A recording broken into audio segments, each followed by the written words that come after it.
Hello, రాహా ఫౌండేషన్కి స్వాగతం, సుస్వాగతం. మీరు మహిళలు ఆర్థికంగా నిలబడాలని కోరుకుంటున్నారా?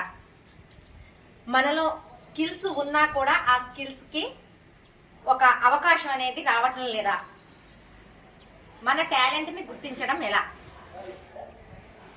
ఇప్పుడు నిర్మలా సీతారామన్ గారు మొన్న ఫిబ్రవరిలో ఒక బడ్జెట్ ప్రవేశపెట్టారు.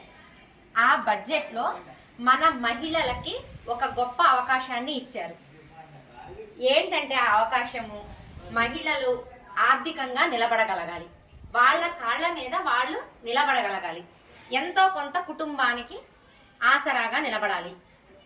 మహిళ ఉత్తేజితమైతే ఆ కుటుంబం కూడా అంతే అభివృద్ధి పదంలో ఉంటుంది అనే అవగాహనతో మన నిర్మలా సీతారామన్ గారు ఒక షీమార్ట్ అనే ఒక స్కీమ్ని మన అందరి కోసం ప్రవేశపెట్టారు. తను కూడా లేడీయే కాబట్టి మహిళలు స్వయంగా ఎదగాలి అనే కాన్సెప్ట్ మీద ఒక చిన్న స్కీమ్ని మేడం గారు ప్రవేశపెట్టారు.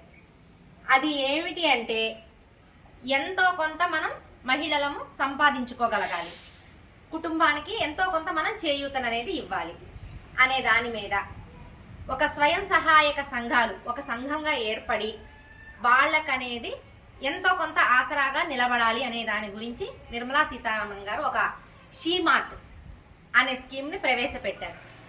దీని ముఖ్య ఉద్దేశం ఏంటి, దీన్ని ఎలా మనం ఇంప్లిమెంట్ చేసుకోవాలి, మన జీవితంలో అది ఎలా ఉపయోగపడుతుంది అనే దాని గురించి ఒక చిన్న వీడియో చేద్దాము. మహిళల్ని ఎంతో కొంత మనం ఉత్తేజితం చేద్దాం అనేది ఒక చిన్న ఆశ. మా వీడియో కనుక ఎవరన్నా చూసినట్లయితే ఎంతో కొంతమంది మహిళలకి ఈ విషయం తెలిస్తే ఎంతో కొంత మనం కూడా మేలు చేసిన వాళ్ళం అవుతాము అనే ఉద్దేశంతో చేయటం అవుతుంది. ముఖ్యంగా ఏంటంటే, ఈ స్కీము పల్లెల్లోనూ పట్టణాల్లోనూ ఉన్న మహిళలకు ఒక మహత్తర అవకాశం. దీంట్లో స్వయం సహాయక సంఘాల వాళ్ళు అందరూ కూడా నెంబర్స్ అయి ఉండాలి. మన మహిళలు అందరూ నెంబర్స్ అయి ఉంటే కనుక మన మహిళల్లో ఉన్న నైపుణ్యాలని బయటకి తీసి ఒక ఆదాయ వనరుగా ఏర్పరిచే ప్రోగ్రాం ఇది. మనకి పచ్చళ్ళు కానీ స్నాక్స్ కానీ ఏదైనా చేయగలుగుతాం, మనం కష్టపడగలుగుతాం, దేనికైనా మనం వెళ్ళగలుగుతాము. ఏంటంటే దానికి కొద్దిగా ఊతం అనేది కావాలి మనకి. అవి ఎక్కడ అమ్మాలి, ఏం చెయ్యాలి, మనలో ఈ టాలెంట్ అనేది ఉంది. ఆ టాలెంట్ని మనం ఎలా గుర్తిస్తాము?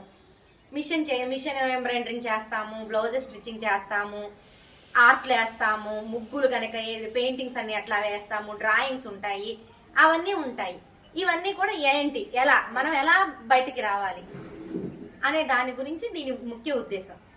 పచ్చళ్ళు పెట్టనివ్వండి, మనకి స్నాక్స్ రెడీ చేయనియండి, పెయింట్స్ వేనియండి, అవన్నీ మనం ఎక్కడ అమ్మాలి, ఏం చేయాలి, దాని గురించి నిర్మలా సీతారామన్ గారు ఈ స్కీమ్ని ప్రవేశపెట్టారు. దీని ముఖ్య ఉద్దేశం ఏంటంటే, మనం ఇంట్లో ఉండి పచ్చళ్ళు తయారు చేసినా స్నాక్స్ రెడీ చేసుకున్నా కూడా అది ఎట్లా అమ్ముకోవాలనేది మనకు తెలియదు. ఎంబ్రాయిడరింగ్ వచ్చు, అది మనం బ్లౌజెస్ స్టిచ్చింగ్ చేస్తాము, డ్రెస్సెస్ స్టిచ్చింగ్ చేస్తాము, పెయింటింగ్స్ వేస్తాము, అవన్నీ ఎక్కడ అమ్మాలో మనకు తెలియదు. దీనికోసమనే ఆ పచ్చళ్ళు తయారు చేసినవి అయినా కానీ వాటికి బ్రాండింగ్ అనేది కావాలి, వాటి నాణ్యత అనేది చెక్ చేయాలి, అవన్నీ ఎక్స్పైరీ డేట్స్ అవన్నీ ఎలా వేయాలి ఏంటి అనే దాని గురించి వీటన్నిటికీ కూడా ఒక అవగాహన అనేది మనకు ట్రైనింగ్ అనేది గవర్నమెంట్ వాళ్ళు ఇస్తారు. దీనికి ఏంటంటే ఒక చిన్నది ఒక్కటే ఒక విషయం, దీనికి మనం డ్వాక్రా మహిళలమై ఉండాలి. అది ఒక్కటి ఉంటే చాలు. ఈ మహిళలు అందరూ కూడా మనకు ఒక సంఘంగా ఏర్పడి వాళ్ళకి ఇవ్వటం కోసం మన స్నాక్స్ ఏమైనా రెడీ చేసేసి వాటిని ప్యాకింగ్ చేసేసి బార్కోడ్ అవన్నీ వేసేసి అక్కడ వాళ్ళకి షీమార్ట్ అని చెప్పేసి ఒక 10 జిల్లాలకి ఒకటి అనేది ఒక పెద్ద మాల్ లాగా పెడుతున్నారు. ఆ మాల్కి వెళ్ళి మన ఐటమ్స్ అనేది మనం తయారు చేసిన ఐటమ్స్ ఏంటి అనేది కూడా అక్కడ వాళ్ళకి అప్పచెప్పేసేసుకుంటే వాళ్ళు సేల్ చేస్తారు. ఏంటంటే ఆ సేల్ వల్ల మనకి ఎంతో కొంత అనేది ఆదాయం అనేది ఉంటుంది. మధ్యలో దీనికి బ్రోకరేజెస్ ఉండరు, దళారులు అనేది ఉండరు. మన ఐటమ్ని డైరెక్ట్గా మనం సేల్ చేసుకోవచ్చు. ఆ సేల్ చేసుకున్న దానికి ఆ అమౌంట్ వచ్చింది అనుకోండి, ఆ అమౌంట్ అనేది మన కుటుంబ పోషణకి ఏదో విధంగా ఉపయోగపడుతుంది. ఇది ఒక